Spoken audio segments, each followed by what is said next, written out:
Hello everyone, welcome to Auto Hcare. In today's video, we will be showing you how you can carry on internal communication through our Hcare system. In the Hcare system, you can see this small conversation or chat icon that can be used to have conversation with the other users of the system. Click on this icon and you will see all the available or active chat messages that you have, and also there is channels where you can find all the group chats. To send a new message, just click on new message from here,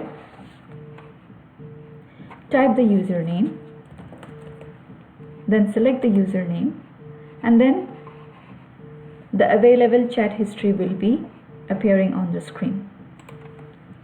You can type the message and press enter, and it will be sent to the receiver. You can also send emojis from here and attachments from here.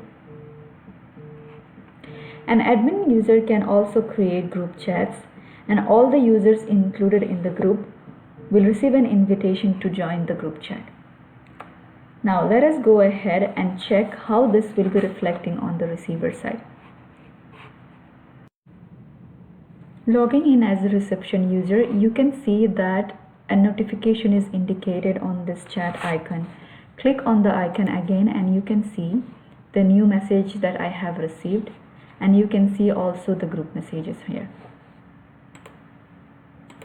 Similarly, if an invitation is sent by the admin for group chats, we will also receive them from here. We can open the conversation and we can reply the same way. And that's how you stay connected professionally through our system. So that's it for this video. Thank you, and I will be seeing you in the next one.